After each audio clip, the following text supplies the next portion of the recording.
past 5 years, we have witnessed the birth of countless excellent teams and players in all 5 major regions. They are still remembered by us to this day. At the same time, we also remember our fans who loved us from the very beginning. On the occasion of this 5th anniversary, let's turn back the clock to the starting point of PUBG Mobile Esports, the Southeast Asia region, where all the stories began. As the first world-class event, PUBG Mobile Star Challenge gathered professional players from all over the world. With continuous development, the 2019 PUBG Mobile Club Open Global Finals is undoubtedly the most exciting event. 2019 Fall Split Global Finals, ladies and gentlemen, give yourself a round of applause! Among the countless rising stars, one shined particularly bright. Bigatron Red Aliens, a team from Indonesia, Bigatron Red Aliens just got first place in the PMCO Southeast Asia Fall Championship, earning the chance to compete in the PMCO Global Finals in Malaysia. In the subsequent prelim stage, intense competition kicked off immediately. And finally, they advanced to the Grand Finals in second place. BTR demonstrated impeccable strength in the competition. By the end, BTR was leading the lobby by a significant 106 points, bringing the first ever championship title to the SEA region.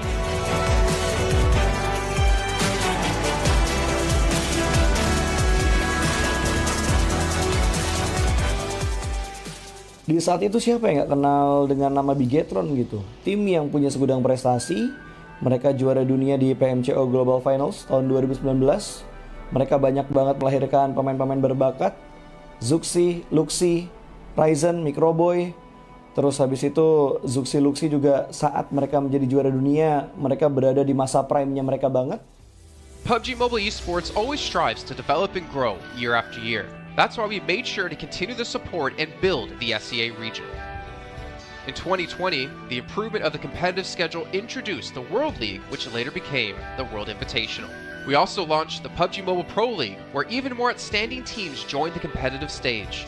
In the 2020 PMWR, BTR once again clinched the championship in the East. This had given Southeast Asia the title of the strongest region in the world. They hoped to continue their legacy at the PUBG Mobile Global Championship, the pinnacle of PUBG Mobile Esports. However, BTR was not able to repeat their performance from the previous year. Top two teams is going to get goal this round. Winner, chicken dinner, Nova XQL. With the rise of Team Nova, countless brilliant moments were had, but this also left many players with regret. After BTR Red Alien won at the Global Championship in Kuala Lumpur, we thought C region was the best. We thought nobody could beat C region except maybe RRQ Athena, maybe Illuminate the Murder, maybe Mega Conqueror, but C region was the best at the time. And we get to the league. We heard of a team called Nova. We thought maybe this team is not that good. On the contrary, they owned all the teams. They were very good. Let's move forward to the year 2021. With continuous efforts, more teams and players joined the Pro League. For example, Xavier, who placed third in the 2020 PMWI East League, also secured second place in the PMGC East League. FaZe Clan also made their debut on the world stage. Có thể nói 2021 là năm thành công nhất của Dingo Xavier trên đấu trường quốc tế, khẳng định vị thế và tên tuổi của Việt Nam vô cùng mạnh mẽ. Còn với FaZe Clan, đây là năm đầu tiên họ đặt chân đến với giải đấu cao cấp nhất của PUBG Mobile, nhưng lại khiến tất cả những đối thủ khác đều phải dè chừng và e ngại. Undoubtedly, the year 2022 has brought the greatest changes to the SEA region. Vampire Esports emerged, dominating 2022 PMWI, winning both the main and after-party tournaments, while also setting records for most chicken dinners, most eliminations, and more. They were not only facing competitors from the SEA region, but from all over the world. Everyone was talking about VPE and wondering if they can maintain their performance at the Global Championship or if it was just a stroke of good luck. On the last day of the 2022 PMGC Grand Finals, VPE won 3 chicken dinners alone, moving from the bottom of the table to 6th place, achieving the best result for the SEA region. They pulled off another miracle, but sadly, it was not enough to win it all. In 2023, VPE continued their impressive performance. They once again won everything at the 2023 PMWI. 2023 PUBG Mobile World Invitational Champions, Vampire Esports!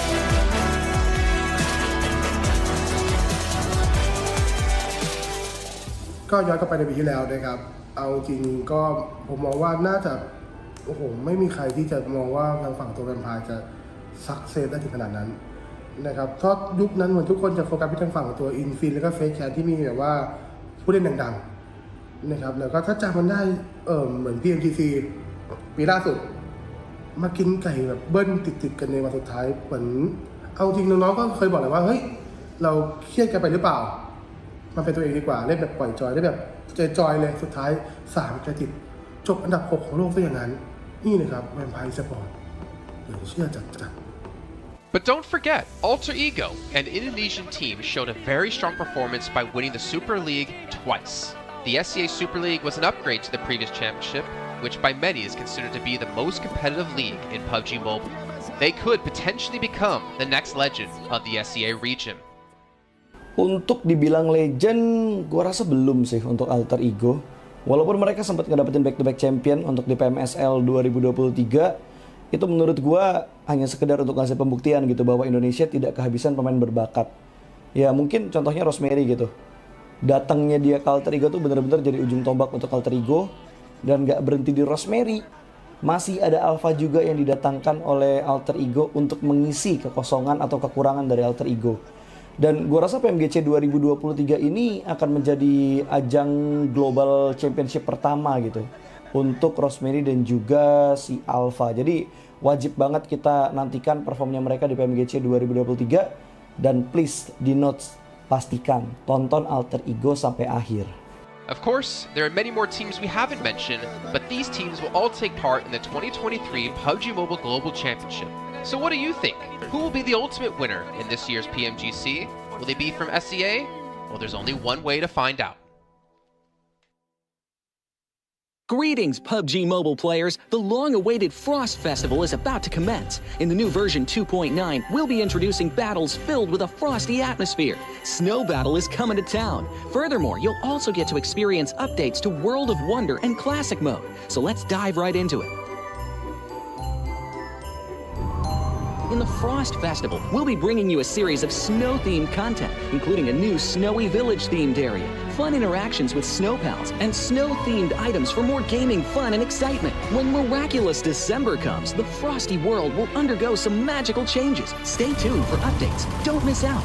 First, let's take a look at the new themed area, Snowy Village. The village covers a wide area of 280 by 150 and has loads of supplies. It's located near Stalber in Erringel, Iceborg in Livik, and Goroka in Vikendi. In addition to the buildings on the ground, the underground area of the Lucky Ice Tower is also worth exploring. Make use of the 2-story layout to experience a completely new battle experience. Sound the bell in the Lucky Ice Tower, and you can even summon rewards. Additionally, the village also has a snow rail, which can help you quickly move around and gather supplies. It allows you to navigate flexibly between different areas of the village and also swiftly relocate to advantageous positions during battles for your team to counterattack more effectively.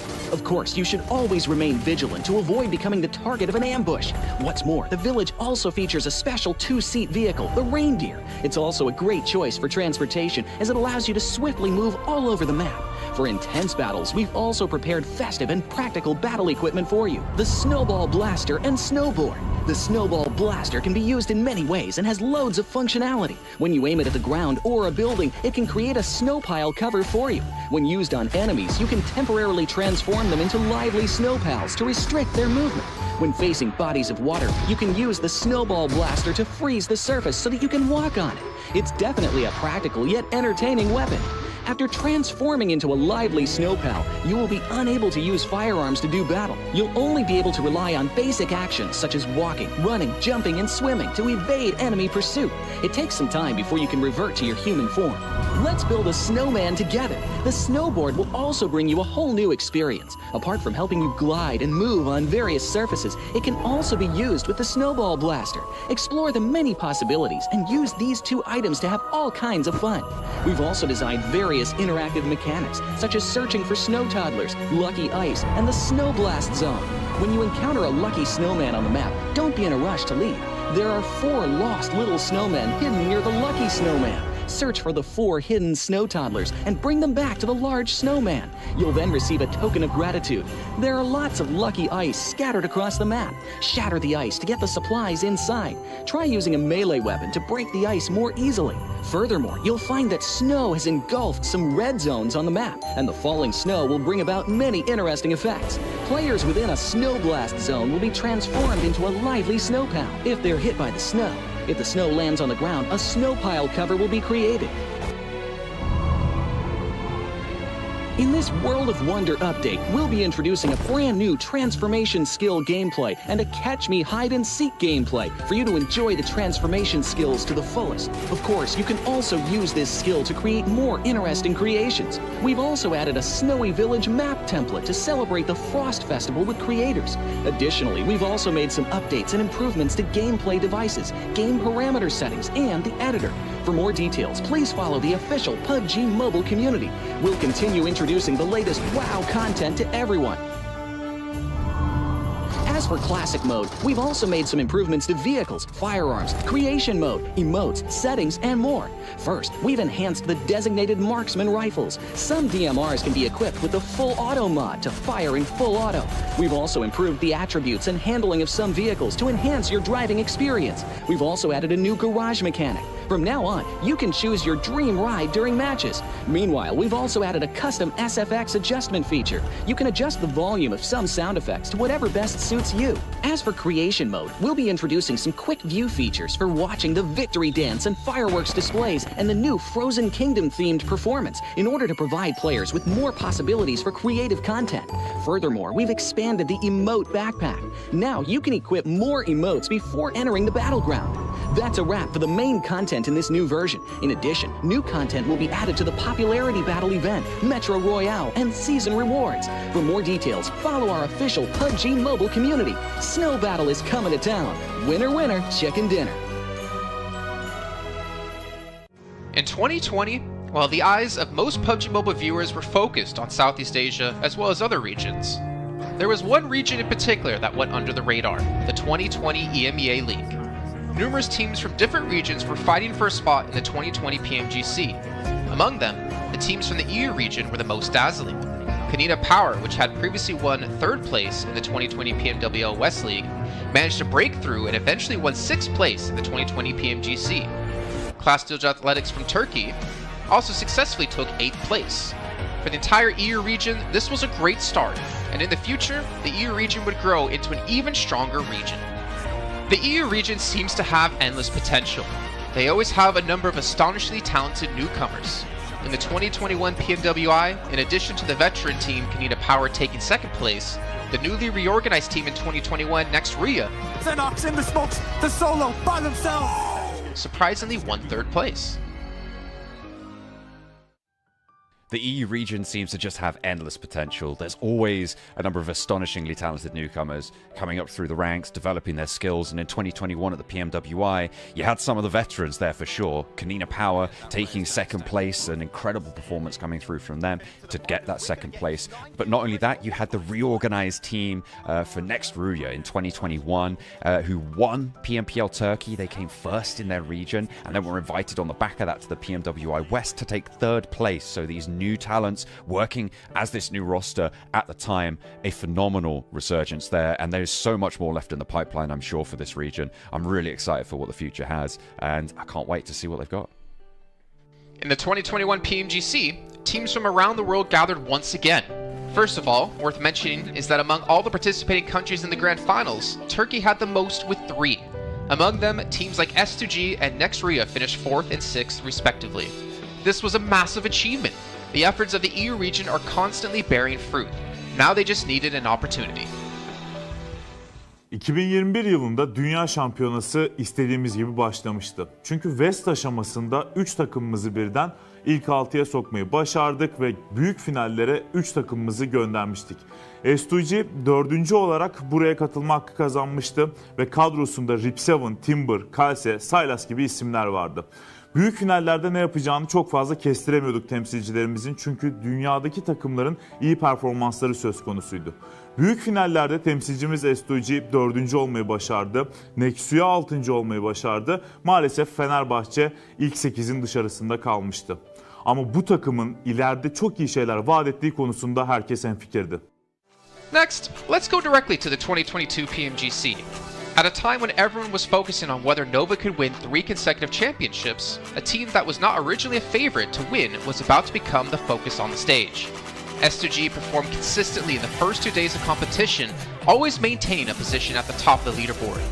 And on the final day, S2G changed its conservative tactical strategy and sought to gain more elimination points in the last few rounds. And in the last round, S2G secured the championship with 15 elimination points. Champion of 2022, it is S2G! They finally broke through and made history for the EU region.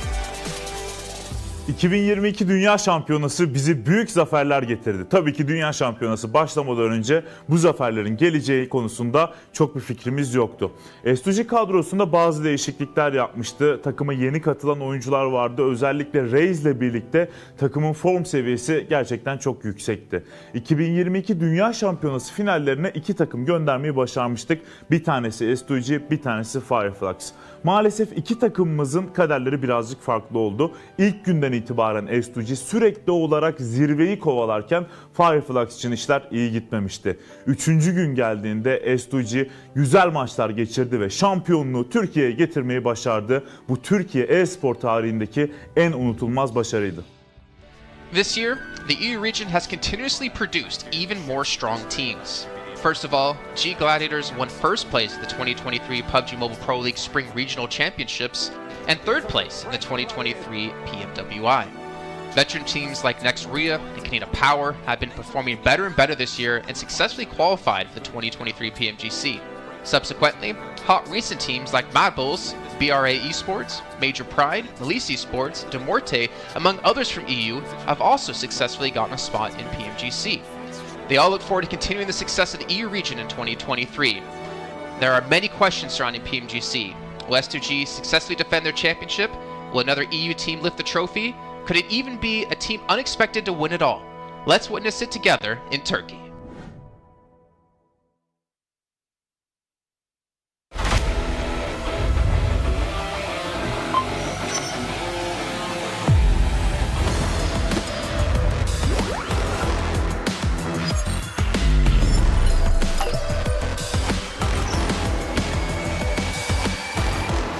Gold Investigator. Join the Investigator team and let's protect the game's fairness together. 2023 Popularity Annual Gala event tutorial. Hey there, welcome to the 2023 Popularity Annual Gala. We've introduced a brand new competition and upgraded rewards. You will have to go through 10 rounds of 1v1 matches and compete to become the first ever PUBG Mobile Popularity Annual Gala champion. So let's get right to it. New competition, ladder competition. The Popularity Annual Gala event will be utilizing a new ladder promotion system. Players' initial ladder grade will be determined by their battle points at the end of the first round. Ladders are divided into 6 grades: Triple S, Double S, S, A, B, and C, with Triple S being the highest. Ladder promotion rules. Players are ranked based on the popularity they gain during the battle period. For rounds 1 to 9, the ladder results are settled at the end of every round's battle. Apart from ladder grade C, each ladder has 100 spots, with the top 20 promoted, the middle 60 retained, and the bottom 20 demoted. If you're trying to move up the ranks, be sure to stay within your ladder's retained threshold or higher before each round is settled. Additionally, ladder grades can only be promoted or demoted by 1 grade at a time, so your performance in the assignment round is crucial. Be sure not to miss it. Final showdown. Based on the rankings from the previous 9 rounds, round 10 will be the decisive showdown to determine the final rank and ladder grade placement, including the champion of the 2023 Popularity Annual Gala, who will emerge as the ultimate winner. New exclusive rewards. At the end of round 10, rewards will be issued based on the player's ladder grade and final rank. For outstanding players, they will receive exclusive rewards that can showcase their supreme honor both in and outside the game. In-game rewards include the honor title, honor name tag, and honor avatar frame, which are sure to make you stand out. Moreover, there are also physical trophies, interviews, custom-made popularity gifts, official social media promotion, game exposure, and other exclusive honorable rewards. Gain global renown both in and outside the game. What are you waiting for? Participate in the 2023 Popularity Annual Gala now.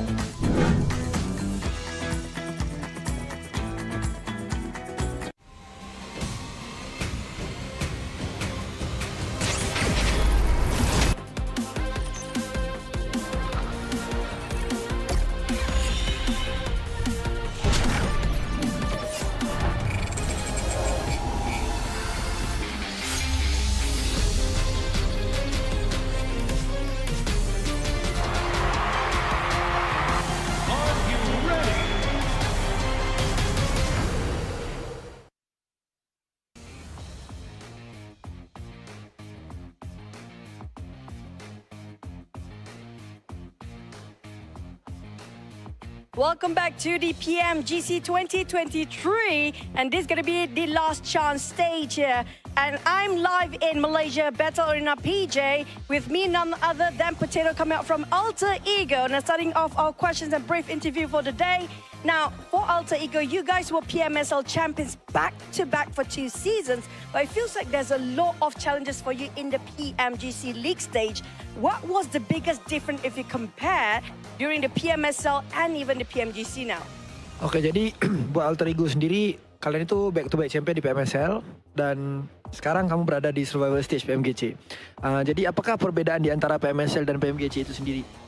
Oke, kalau perbedaannya menurut kita sih dari segi adaptif di tim-tim global ini ya. Karena dari segi adaptif atau adaptasi mereka sangat-sangat kuat lah. Jadi mereka nggak ada patokan mau gameplay gimana, jadi mereka menyesuaikan dari segi gameplay. Okay, if you ask me the difference between PMSL and PMGC, most of the team at this PMGC, they know how to adapt with the situation. They don't have like one specific play style or they want to play passive or aggressive. No, they're not doing that. They just adapt with the situation and improvise from there. So I guess that's the biggest challenge for them as well then. And now, based on yesterday's matches, are there any adjustments? Since today is your last day playing as well, you have to wait for tomorrow. Will there be any adjustment for your team to just make it for the next stage and get a better result? Oke, jadi buat hari ini adalah hari terakhir buat Alter Ego sendiri. Apakah menurut kamu sendiri ada sesuatu lah yang kamu ngerasa bisa nggak kamu lolos ke survival stage nanti gitu? Apa yang kamu harus lakuin buat kamu lolos ke survival stage? Apa yang harus kita lakuin sih pastinya lebih ke mematangkan kesalahan kemarin ya. Jadi kita belajar banyak dari kesalahan kemarin. Kita benar-benar adjust lah untuk hari ini karena hari ini kita terakhir bermain dan grup green besok masih grup red dan yellow masih bermain. Okay, so for me from Alter Ego, we want to do our best. We already touch up our mistake. We already learned from the past, and yes, of course, today group green and versus red, but then red is gonna play in tomorrow. So I think we're gonna perform really well so that group red is not gonna qualify easily to the last chance. Now I'm gonna touch that for a bit more. Since you mentioned about your mistakes yesterday, and it's so hard to actually identify your mistake in a very short time, can you state out some of the mistakes that's quite major for your team? Ya, kamu ada ngomong tentang permasalahan yang terjadi lah, mistake-mistake yang terjadi. Bisa nggak kamu cerita sedikit aja, apa salah satu contoh mistake-mistake yang terjadi di kemarin hari? Mistake yang kemarin terjadi sih kita belum expect sama keisengan Semnan ya. Jadi benar-benar dari semua map kita benar-benar deket sama dia dan lumayan mengganggu gameplay kita lah. So the things that I don't expect is the playstyle from Sem9. So that's the mistake that we learned back then is because of our drop spot in every map is quite near with Sem9, and yeah, we don't expect these things gonna happen, and yes, they give us so much trouble. I mean, that's the unexpected to be happening on the global stage, definitely now. You mentioned about Sem9. Are they one of your greatest threat when it comes to this stage, or will there be somebody else so far? Kamu ngomong Sem9 nih, kamu mention Sem9. Apakah Sem9 itu salah satu tim yang kamu ngerasa PR terbesar kamu, ataupun ada tim-tim yang lain? Enggak sih. Karena emang kemarin iseng aja, kita nggak expect dia bakalan main se-iseng itu. Okay.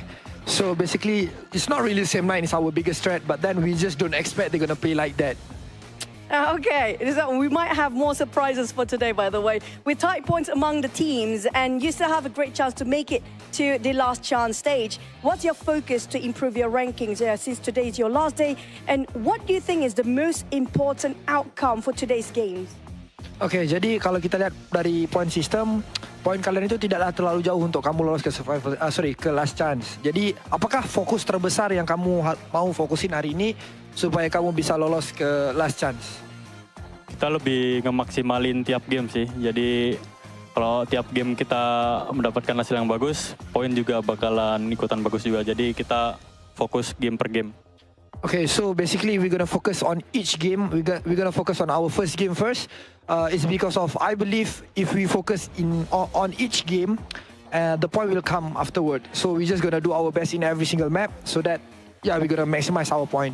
I agree. It's one step at a time, one thing at a time as well. But we're done here on stage live. We're going to toss it back to the casters. Good luck, all the best for all the teams out there competing, especially when it comes to Green Group. Today will be the last day performing, and the next day they have to just wait it out. We're just going to toss it back to the casters. Casters, take it away.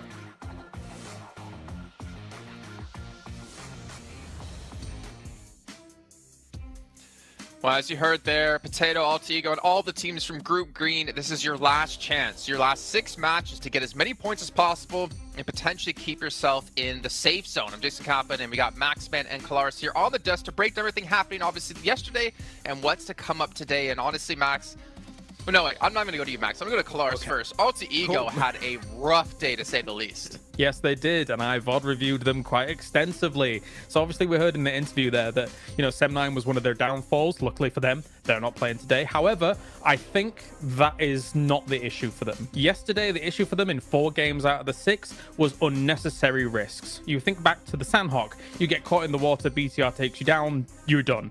You think, and the other water scenario on Erangel as well, that was not required whatsoever. The first game on Erangel, where they're coming late to the circle, they're trying to go for a central spot. You're too late. Try and play edge instead. Again, another unnecessary risk. And then finally, Sem9 on Erangel being able to take them out when they're trying to find cars, right? So all of these unnecessary risks that they're taking could be easily mitigated if they're just playing a bit more mature PUBG Mobile and trying to play a bit more of a controlled style. Well, there you go. Before we can hop into some more analysis here, Max, I know you're just ready to talk. Got to remind you guys at home about the Infinix GT10 Pro official smartphone here at PMGC 2023. And while you're on your new lovely device, make sure you check out TikTok with the tag PMGC 2023 to find out some stuff behind the scenes, hopefully some interviews, hopefully anything for you guys to watch. And of course, if you do post about the event, make sure you use the hashtag as well. But Max, as you heard Kalaris break down Altigo, there's another team out there we really have to focus our attention on, a team who had a special invite into the group stage. It's G Gladiators. I don't know. I don't know if I want to talk about them. I'm making you talk about them. I don't know. I want to talk about them. I mean, Gladiators, we expect more, right? I still believe in the Gladiators cheese. They're going to cheese until the very end here, Jason. They're going to maybe qualify to the survival stage, to the last chance, should I say, with just a few points. But I want to look onto other teams possibly, because we got also a big shift of groups, right? And one of the few teams that's been added to the mix today that I'm especially excited to see play is going to be Enigma Galaxy. They played exceptionally well back in their Group Red, and especially with Coops, he was the second top fragger of his group. One of the best pickups, I would say, in the entire year of PUBG Mobile Esport, right? With how they are able to take these fights now, how aggressive they are. I'm especially interested to see how they're going to fight for their spot in Pachinki on the Wrangle against, I believe it's Deek Xavier, how that really unfolds. But Enigma Galaxy has to be one of the teams that everyone is looking at to qualify for the grand finals, so they're a very big favorite for me here going in these matches. I'm hyped for them. I'm also hyped for Duxan as well, because South Korea, let's go. Here we are. Oh. They're awesome. They're awesome. And I mean, to be fair, they had a great start to their group initially, and they kind of fell off slowly as time went on. But I've said it multiple times, as South Korea constantly gets more and more days, more games on the board, they're great at assimilating information. All of their teams, all of the teams that qualify for PMGC. So I'm hoping for Duxan to prove big here again today. That was great analysis about Gladiators, by the way. I was going to say, well, that's great stuff to talk about, obviously, Enigma Galaxy and Duxan. But, Max, I really want to hammer home about Gladiators here. My attention actually are over towards potentially Inco Gaming, because obviously they've seen their brethren teams of Alpha 7, of Loops, of Influence Rage perform pretty well. I'm curious to see if they can rise up and be another Brazilian strong power team. But also, and Hyper, because the roster they ended up fielding in Group Red wasn't the roster they ended up fielding in Americas, or the team they ended up fielding in North America PMPL. I mean, to be fair, GFan on the roster was surprised to see them do so well in the group, considering GFan's kind of been out of the team for a while now. But they have, I guess, a lot of pressure coming their way from North America in general, considering they're our only representative. And I don't know. It's going to be tough, man. That's all I can say. I know that Zifan is watching a lot of, doing a lot of viewer parties, watching all of the different regions. So I think that might have helped out, actually, because he knows kind of what to expect in these matches against all these different teams, how they're going to rotate, and how these matches are going to be unfolding. So maybe that has been helping them out quite a bit. But it can't help you against the domination of Brazil right now, because Influence Rage are just running away with it. And As you said already, talking about Inco, Jason, they have already played at this stage. Nenebich in particular, one of my favorite players of the region, that I would like to see them potentially climb up. But that would be too many Brazilian teams almost in the grand finals. There can't be all of them. That's not possible. Or could it? I don't know. We'll see. Obviously, still a lot to come up down the way. But we can see a comparison here of Mad Bulls up against Enigma Galaxy. And Mad Bulls obviously struggling when it came to placement points, able to put up a ton of eliminations and obviously double chicken dinners as well. We could see just obviously the performance when it came to group stage quite different when it came to eliminations.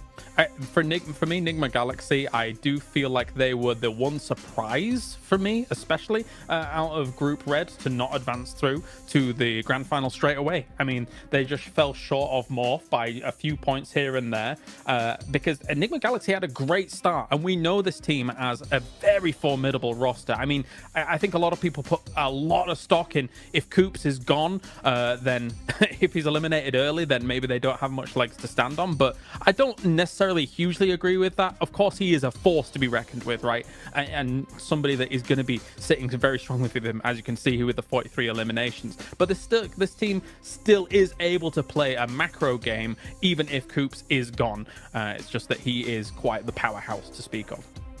I mean, thinking back to PMWI, Max, we did see Coops kind of be similar to Nomi, similar to Matic. He was kind of off by himself, but also the funny thing was he was the tip of the spear, it seemed, in most parts. He would be like the first one to cross the rows to get position for his team, but he'd be so confident and so successful to be able to do that it allowed Enigma Galaxy to kind of adapt their style quite a bit to how Coops can perform to his best. If you're Enigma Galaxy, you don't need an IGL. You just need to, Coops is engaged, we just follow Coops. Enable him. No, just enable Coops exactly to kind of take these fights, because clearly, as you said, he is the spearhead of these scenarios. He is the one that is leading the charge for this fight, and a lot of the time it's very successful when it works out that way. And the rest of the team, sure, they can frag out. We know Lord, we know Freak, we know how Rauf can also pop off in these matches, but clearly it's just the setup around Coops. If he gets knocked, pick him up. You want to keep him alive as much as possible, which is what I wanted to see almost from Quest with Al-Hajj, but it's just not been the case. Al-Hajj has been going out early, so it goes to show how important it is to keep a star player like Coops alive until the very end, because it increases your odds of winning those matches pretty significantly. So yeah, I hope that it's going to work out for them, though. If you're looking also on this graphic, Radio Seal, currently Reject, we had some great moments, right, Kalaris, in the group stage, but they've been a little bit invisible currently at the start of this tournament. There's still a bit of time for them to come back and hopefully qualify for the last chance, but Reject have not had the start I was expecting, and that might be also off the back of that long break between Group Green and now this point of the tournament. Honestly, I have a bit of a grim outlook for Group Green, in my opinion. We'll take a look at some of the highlights, because, I mean, you've got 6 of their teams not able to make it happen yesterday, right? I think Alter Ego was the top out of those 6 teams with 22 points, and that's kind of why I focused on them a little bit in my VOD review from day to day, because I do feel like Alter Ego is the one that can try and get out of that rut that Group Green has put themselves in yesterday, because it is their last chance today. So much so that I do believe that Alter Ego will make some big changes coming in today. Like, for example, I think that they're going to go north on Sandhawk because N-Hyper goes down towards Camp Charlie, which was a backup drop since they moved away from that northwest island, for example. So we'll see if that actually pans out here today. But yeah, I think they've got a tall mountain to climb as Group Green today, for the most part. I will say this, I'm 100% in agreement with you, Kalaris, but one thing we can't forget about is that the difference between 16th place and 8th place is 15 points. Now, obviously, if you're Melise here in the situation, that's over doubling your points, but it's not that big of a gap at the moment, so it's really going to come down to those potential 1, 2, 3 points. That means whether you're into the last chance or your unfortunate PMGC run will be done. So it's still extremely close, but yeah, it is kind of eye-opening, Max, as we look at Group Green just struggling down towards the bottom of the leaderboard. Yeah, actually, I got a few numbers right now. Group Yellow, on average, have 40.5 points. Group Green have 26.3. So there's a pretty significant disparity between the teams that are between these two groups. It is going to be a bit rough. There's room for them to, of course, catch up here, but as we know, for the survival stage, it's only 2 days. The team of Group Green only have 6 matches remaining to have an impact on the leaderboards. And after, I mean, Kalaris in esports, this is always the worst scenario to be in.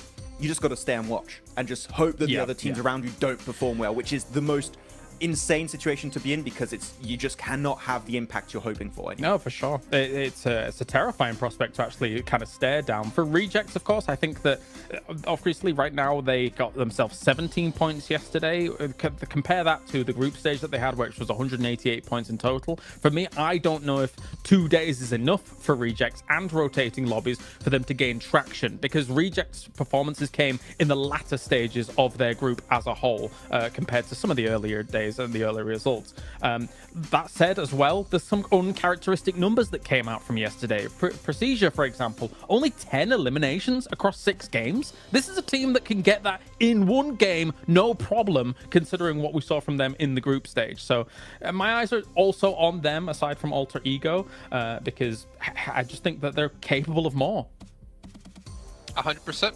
I completely agree, and unfortunately, we're just not seeing out of them and the Twins. But you know what? Obviously, rotating groups. I think for me, as you kind of mentioned, right? Like we have rotating groups. It kind of doesn't favor some of the teams. But for me, PMGC is always about finding the best all-around team, because there's so many different kind of mini tournaments within tournaments, right? You have your group stage where you play out the same teams over the course of 3-4 days.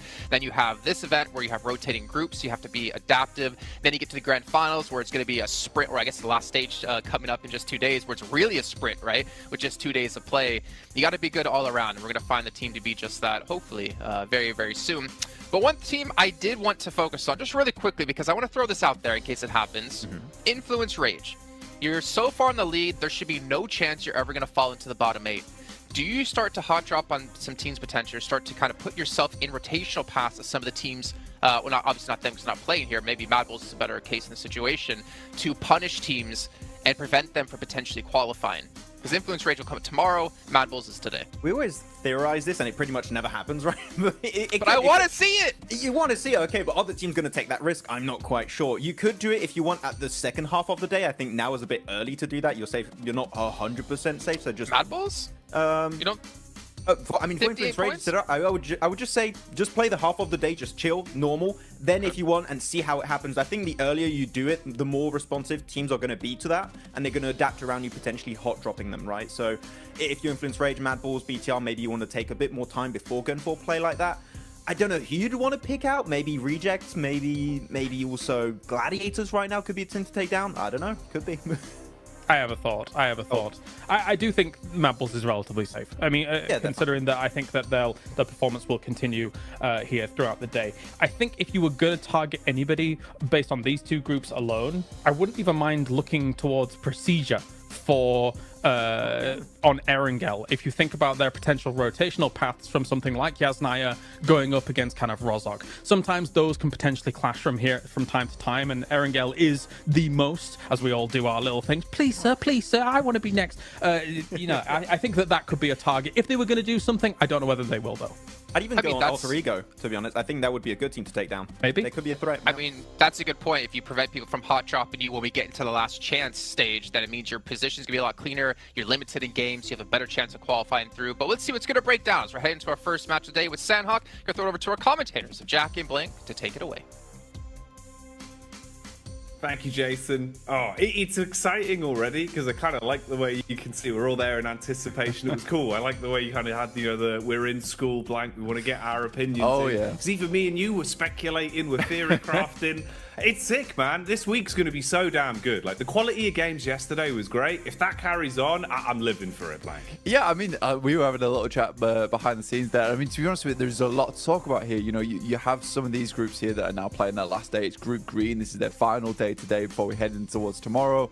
Everyone gets 2 days of play between both the survival stage and that last chance. And some of the players, some of the teams in Group Green are in real danger right now. It's a stressful experience.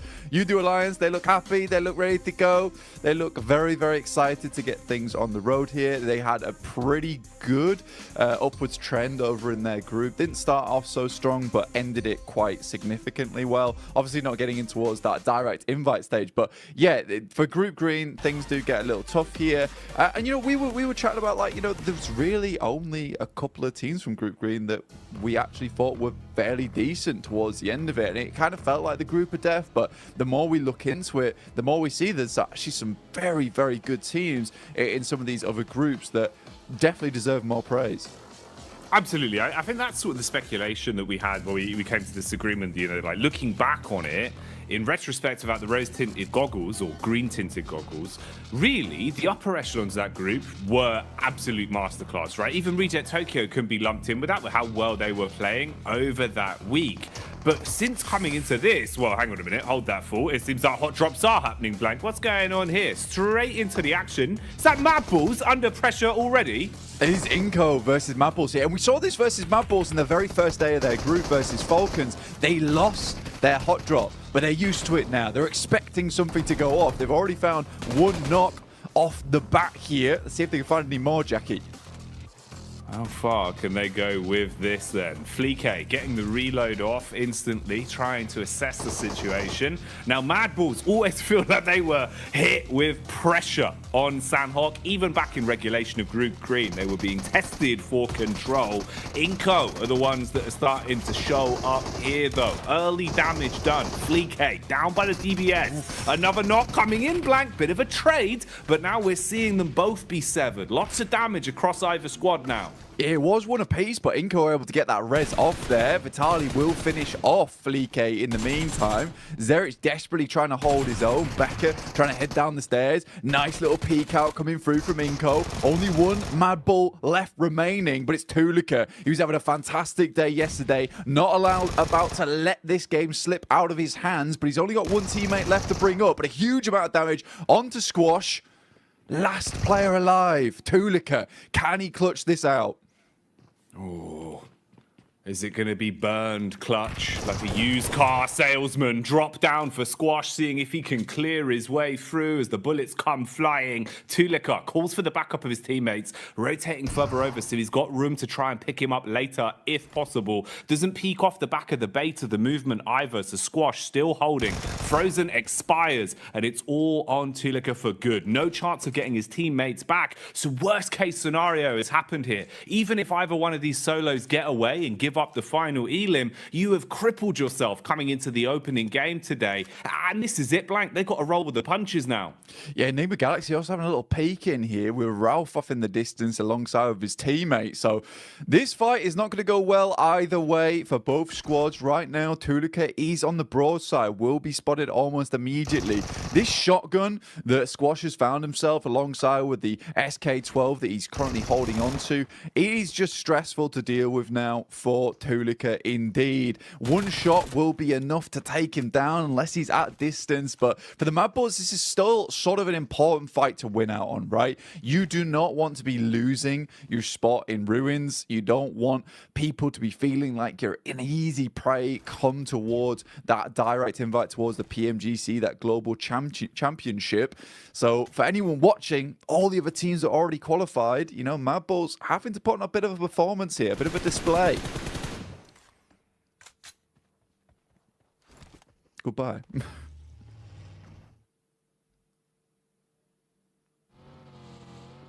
And with that, Tulika will move onwards. Ralph takes out the final player there from Inco. Difficult stuff ahead now for Tulika himself. Be moving forward here, Jackie. Oh man, that is a rough way to start this off, Blank. You know, we're coming into it thinking that we have time to speculate, give a bit of a lay of the land, if you will, for our viewers at home. We got Jason's favourite, just what he ordered, you know, fresh from the oven there, the hot drop specialty.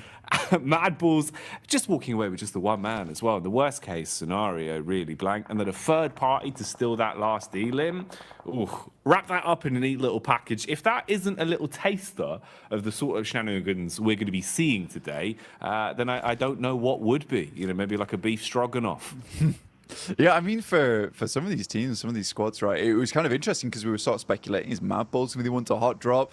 In the end, they have to, but it's Inco who does engage that. And I think for Inco, maybe not the greatest thing to happen. I mean, we were talking about how, you know, here on Sanhok, you do want to try and get as many points as possible, squeeze out as much as possible from this map, because you're only going to see one of it anyway. You don't want to go heavy on these games. Tixie all by his lonesome here. No one else to help him. He's got a DBS versus the three-man squad here of Quest.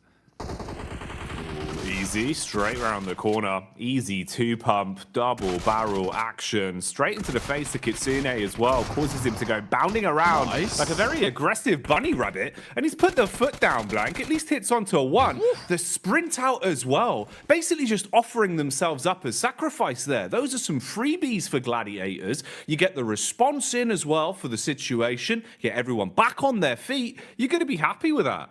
Yeah, you're going to be really, really pleased with the fact that Tixie's able to hold his own on this compound. It is typically where Tixie does play as well, over towards this eastern side, able for the rest of the team to get over towards him as well. And I think that that is nice. That's a nice regroup coming through from Gladiators. A lot of times they've been fairly slow on that approach. If one player is all on his lonesome, backup doesn't come half as quick enough a lot of times. So for Tixie, he is thanking his teammates, clapping them on the back there. That is a very, very pleasing result for Gladiators. Not so much for Quest, currently on 13 points. It's not really looking too good for this team, even after the absolute mad plays we saw from Al Haji yesterday.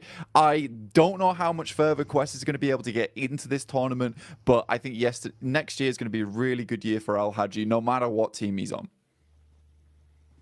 I think they've done well, at least in kind of winning the hearts of the fans a little bit as well, with the time we've seen from them on camera, the way they've come across in their interviews, and the resilience we saw, at least in regulation, back in Group Green, right? You know, for them to actually fight through and even still be in the tournament in a position where we can still be talking about them right now, Blank, at least for me, was impressive. It just felt like there was a little bit of room for them to get another step forward. It's a shame how some of the games have gone for Quest, especially yesterday. It was rough. It was raw. Misery back on screens here, though. Evos instantly aggressing, looking to try and build themselves a few points on this one. Misery got the early knock off with the UMP. Redface and Co now moving in to clear out the upper compound as well, and flushing their way through anyone that dares to peek into them. Yeah, it's a nice little fight there from Pasija Evos versus N-Hyper, leaving them down to one player now. And I think for Pasija Evos, this is very well set up. Yesterday didn't look too great for Pasija Evos. I mean, they were doing extremely well over in our group stage, but kind of fell off just a little bit there towards our first day of play for Group Green. 21 points, though. It's not terrible. It's not ideal either, but it's good enough. Pasija Evos, it is just Misery now coming up against some of the players here from NASA. Xenox will open things up. And what more can he get done? Bullets down range early on. It's good high ground, good position to be in. They've got a great understanding of where exactly they could be potentially fought from. Bit of a move on the go here as well, as we see the rotation from Evos off the back of their cleanup. Now finding a bit of a safer compound to play in, but they've been startled, detected from across the road. We're lying in wait. It's Melise of all squads. Hit and miss yesterday, Blank. Honestly, to be fair with you, mate, I feel like we saw a truer test of them, at least in Group Green. You know, from what we saw yesterday, it felt like they were struggling a little bit. Even CEO later, there were times where it felt like this guy was a bit of a one-man army. I don't feel like he was as quick to the mark yesterday. I'm hoping, obviously, with a day of rest, you've come back in a little bit more fresh-faced today. Would like to see some improvements from them today.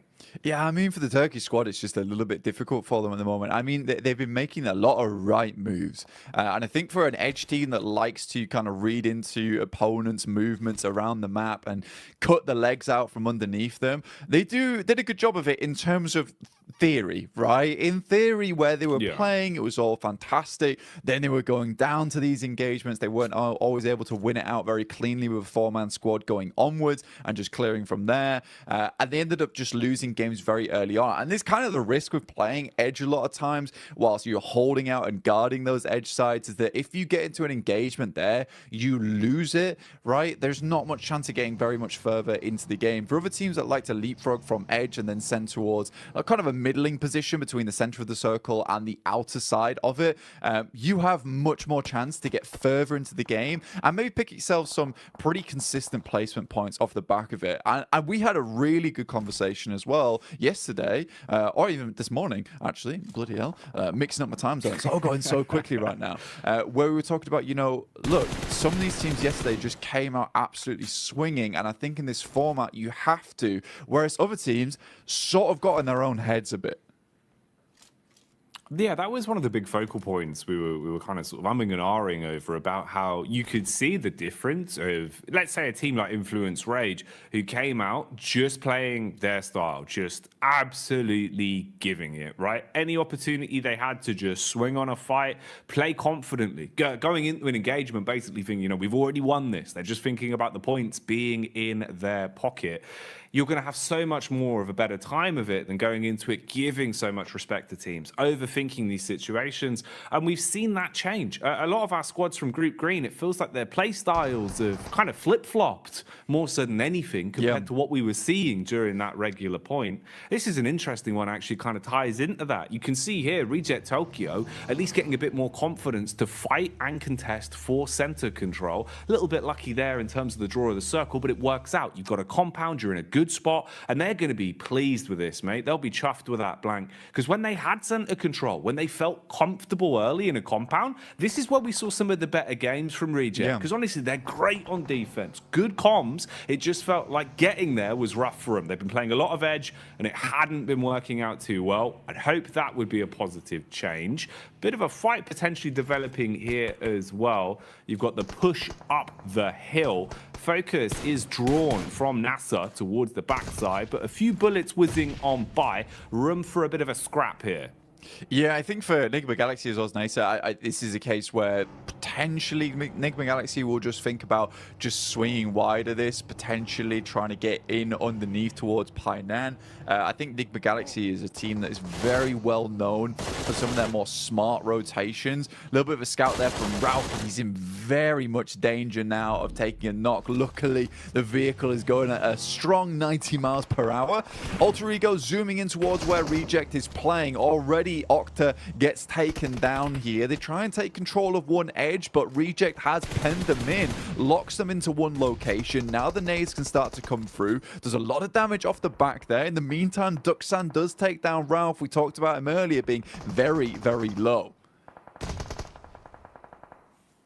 Pins pulled on the nades for Alter Ego, looking to see if maybe there's a way they can defend themselves with these bad boys. Problem is they've already taken so much damage. Reject Tokyo setting themselves up. They're trying to reset in terms of the defense and readjust what positions they're playing from so they can support each other a little bit easier. There is nades in play as well. Reject Tokyo normally very good on lining up those double nades. That could be something to come back towards. For now, we'll see what's happening up on the hillside as well. There's been a bit of commotion here.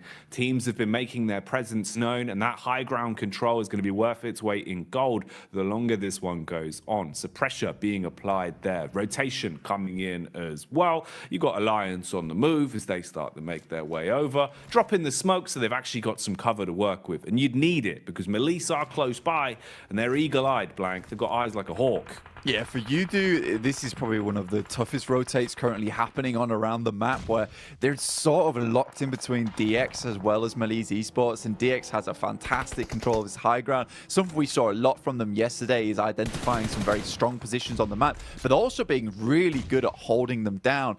Not necessarily always in compounds, just in certain areas of the map where they have that high ground control. They can play around a little bit of hard cover and go from there. Circle moves very hard towards that north side. Now, that is a little bit of grace given towards MB Esports. They can use that to their advantage. You do Alliance, they take a knock in Flax, and a quick heal goes over towards Fatar there. So very, very immediate response from Yudu Alliance, but I don't think it's going to be enough here. I think they're just caught on with the worst end of the stick out of the lobby. Probably the only team that's going to suffer in the next minute or so, I would say.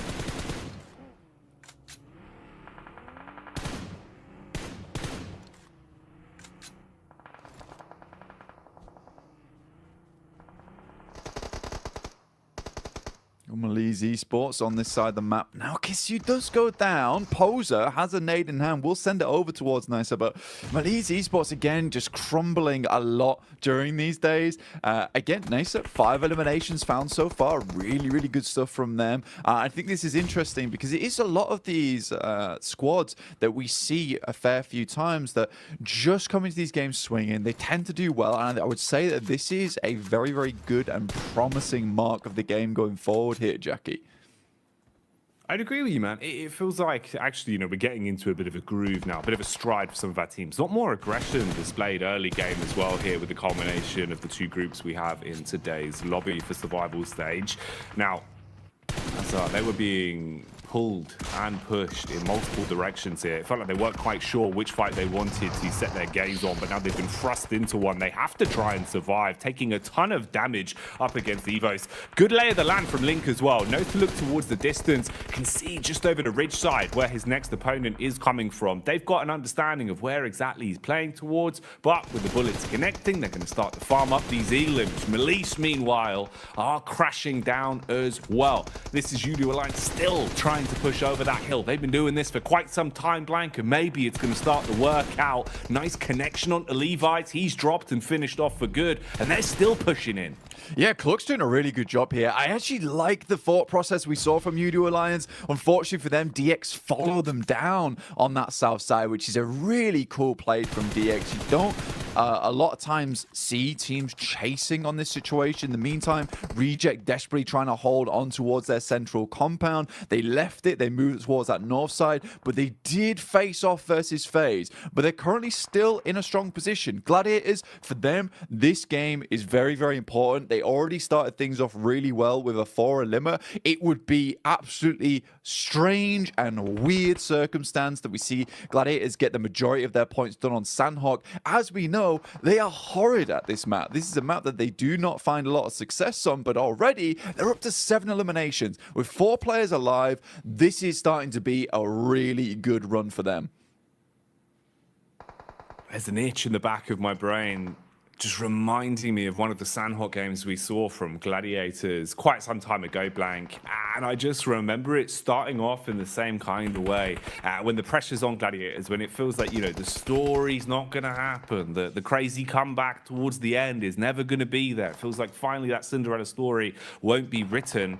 Something like this happens. We've seen it before on Sandhawk. I don't know what causes them to play like this sometimes, but they've certainly had their breakfast this morning, and they're coming out with some fibrous maneuvers, looking very solid in the moves they're making. 7 elims to the name, Blank. How much longevity have they got on this one? We'll keep our eyes on it because Gladiators need a good game, and the individuals are playing to prove that. Yeah, they desperately do. Right now, facing off versus Duxan, not an easy team to go up against. MBE Sports, they lose Fistboy on a knock. That's to DX, who are doing a really good job over on this eastern side, just clearing their way through. Up to 3 eliminations now. Alter Ego also chiming in. Bit of a better rotate from them over towards this south side, able to take over that compound that Reject were holding on to. I think a lot of that comes off the back of the fact that Gladiator was able to get some really good pop shots between the windows, knock some of the players from Reject. Very much slow them down, bog them down. More nades sailing in from Gladiators, taking out the remainder now of Duxan. FaZe spots out some of the players from Gladiators, will take some pot shots towards them, over towards that western side. Chow gives his life for the rest of the team, but it's just Paragin now. With Lamborghini down, he is able to get in, but this is more of a survival game for them. Great circle here for the Gladiators. The last minute men, as usual, very much feels like back towards my university days where the deadline's looming and then suddenly I'm in the library for 24 hours. That's how it always goes with Gladiators, man. I sympathize with a lot, Blank. I'm the same. Unless the deadline's there, it's not getting done. And that's the way they play. And honestly, it's working wonders for them right now. Again, with every time we're looking over to them, they're starting to build up more elims. And like you're saying, zone-wise as well, they're in a good position to make a play off this. The one awkward encounter in the dead center as well is Reject Tokyo, now basically being the Reject duo, with all of FaZe in full force around them as well. So not really what you want to be. A bit of flat sharing going on, and that's illegal. It's called subletting, Blank. FaZe are going to clap back onto DX as well, finding a way to peek through the windows. An assault onto Paragin. That's an unlucky knock. Yeah, I think right now, even though he's able to get Lamborghini up, it was kind of for nothing. This little high ground that Gladiators currently have control of was so fortuitous.